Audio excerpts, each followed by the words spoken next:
Mark, you mentioned earlier, of course, including 134, all 4 of your flights will have been to the International Space Station. So your career essentially has mirrored the expansion and development of this complex.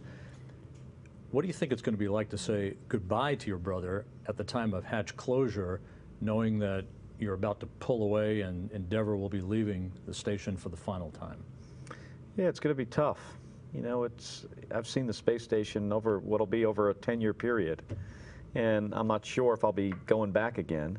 So from a personal standpoint, you know, it'd be difficult to leave a place that's so amazing and incredible to, you know, it's incredible to live there and to work there. And I'm certainly gonna, if it does turn out to be my last flight, I'm certainly gonna miss it. To see Endeavour leave ISS and come back to Earth, you know, when we come to full stop on the runway, hopefully at the Kennedy Space Center, it'd be a little bit sad to see Endeavour rolled off into a museum. But, you know, like I said, I think it's what we need to do in order to eventually get out of low Earth orbit and explore. And Scott, for you, what do you think it's going to be like to say goodbye to Mark, knowing that you're just days away from coming home yourself to Kazakhstan?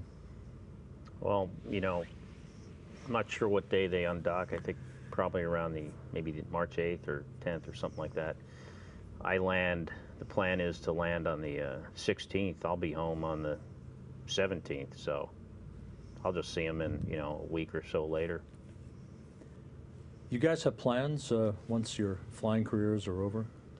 I hope my flying career isn't over. I'd like to fly again if the opportunity presents itself. So I don't look at this as my last flight. You know, assuming everything goes well, I don't mind being in space for almost 6 months. I think I'd like to have another opportunity to fly another long duration flight. And this is a thing that's very difficult to give up. You know, it's very hard for people to put, you know, flying space missions behind them. And yeah, I'm focused on STS-134 now, and I'm going to figure out what I'm going to do later after I land. But, you know, it's a hard thing to retire from. So I think there's a real possibility that I could be, you know, maybe making a 5th trip to the space station. It would be on a Russian Soyuz, or maybe it would be on a new U.S. spacecraft in 5 or 6 years. What advice do each of you have for kids, twins, siblings growing up together about future aspirations in life? What path would you steer them down? I don't think we give specific twin advice. But the kids, you know, I always tell them, you know, you're doing yourself a really big favor to do as well as you can in school. I mean, it's like the best gift you can give yourself, because then you put yourself in an opportunity, in the position where you can make choices. And if you don't do well in school, you don't have so many choices. I also encourage people to try to find something that they're really interested in, you know, because it makes going to work, you know, great every day. It's you know, it's something you want to do. If you're not interested in it, you know, you're probably not going to want to do it. You're probably not going to be very good at it either. Well, you know, a lot of times we'll do these public appearances and kids will ask about, you know, I'd like to become an astronaut someday. What advice do you have? And what I tell them is, you know, you need to put yourself in the best, you know, in the best position to, you know, further your career, and that means having a good education, doing well. But as far as being an astronaut, I think it's important that they choose something that they like and they're interested in, because if they like it and they're interested in, they're generally going to do better in it. And you know, NASA looks at people that have done well in their career, but also because we spend, you know, as adults, a lot of time at work, and I think it's more important that you do something that you like, rather than doing something just for the sake of, you know, you think it might lead to this other opportunity. There's not a whole lot of astronauts out there.